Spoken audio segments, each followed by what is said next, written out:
A long time ago, in a galaxy far, far away.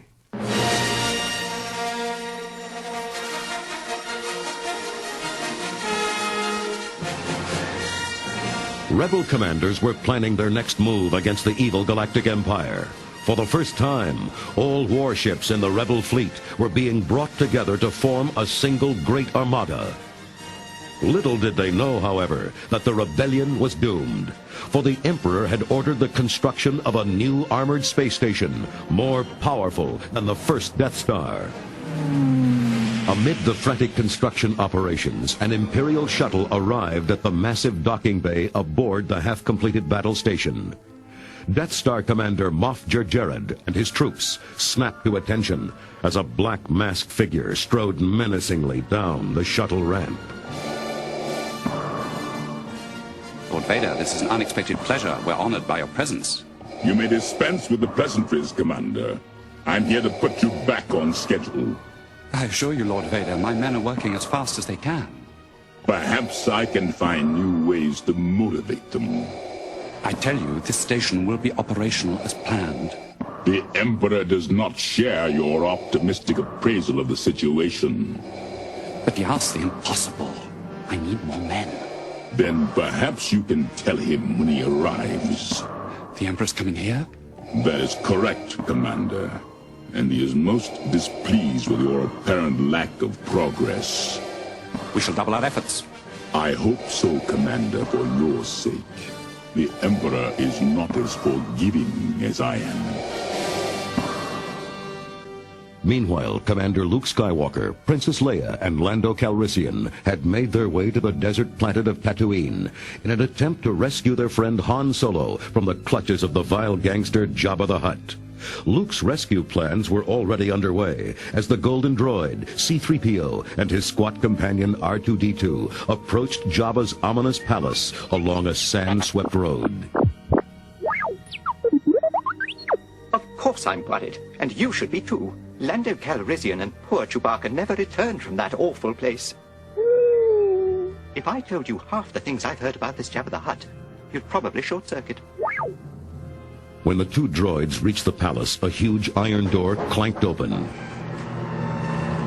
They entered the gloomy interior, where they were confronted by pig-like Gamorrean guards and by Jabba's satanic-looking assistant, Bib Fortuna. Lucha!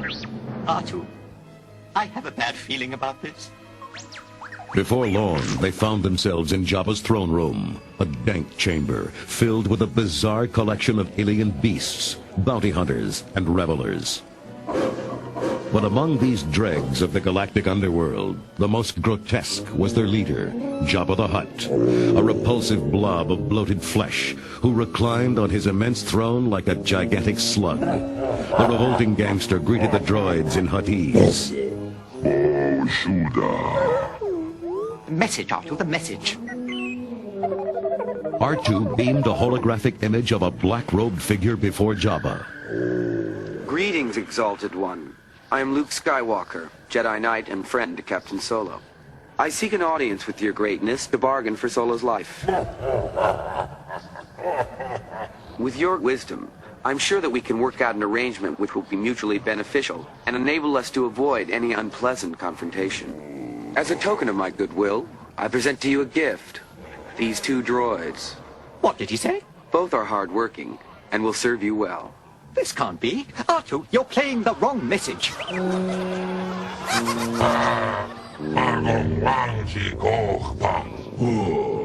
We're doomed.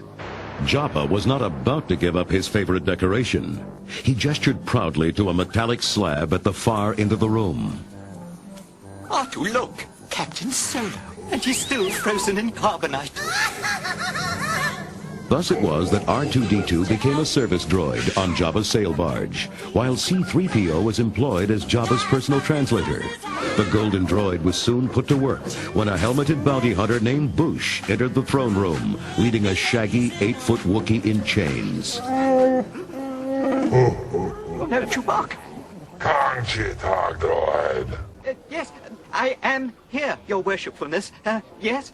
Jubako Rado Kamawalpa. Pais kachung kawawoki.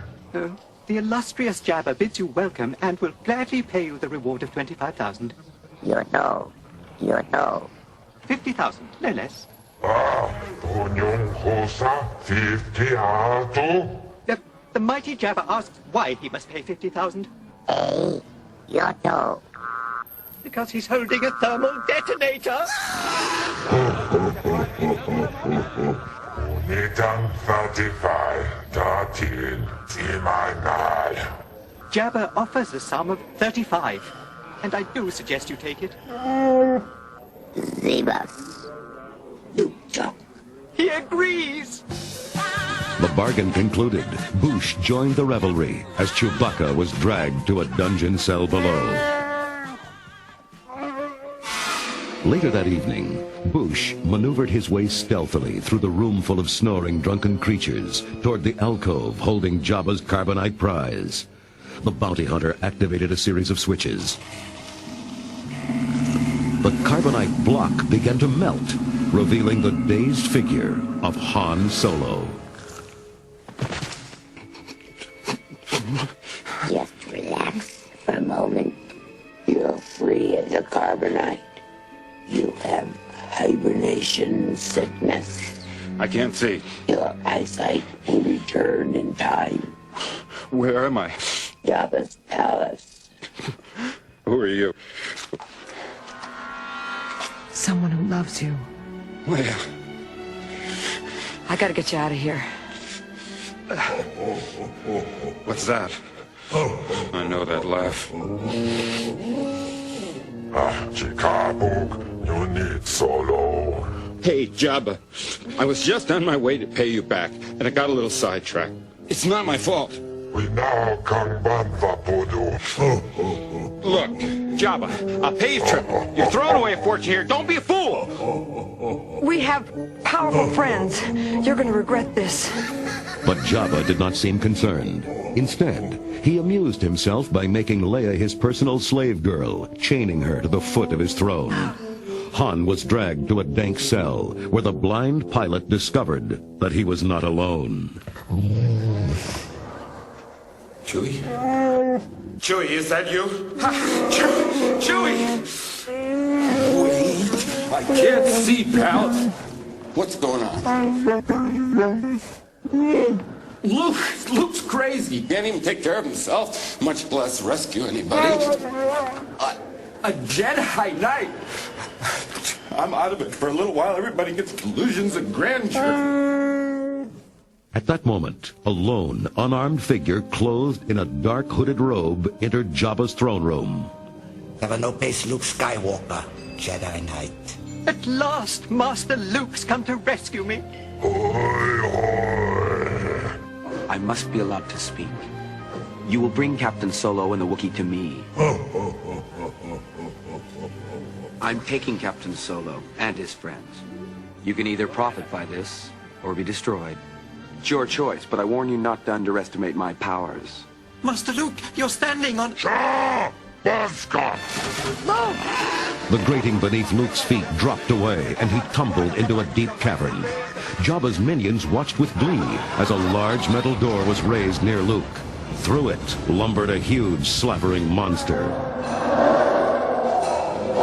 No, the Rancor! Time and time again, Luke skillfully eluded the ponderous beast. But the creature finally trapped the young Jedi in a small alcove of the dark cavern. Luke looked around and picked up the skull of an earlier victim and took careful aim at a distant control panel. The large metal retaining door dropped heavily and crushed the beast to death. Jabba was furious. Luke, Han, and Chewie were taken before him. Han! Luke! Are you all right? Fine. Together again, huh? Wouldn't miss it. How are we doing? Same as always. That bad, huh? Where's Leia? I'm here. Tak, droid, kunitang. Oh dear. His High Exaltedness, the great Jabba the Hutt, has decreed that you are to be terminated immediately. Good, I hate long waits. You will therefore be taken to the Dune Sea and cast into the pit of Carkoon. The nesting place of the all-powerful Sarlacc. Doesn't sound so bad. In his belly you will find a new definition of pain and suffering as you are slowly digested over 1,000 years. Second thought, let's pass on that, huh? You should have bargained, Jabba. It's the last mistake you'll ever make. Yacha Nichu.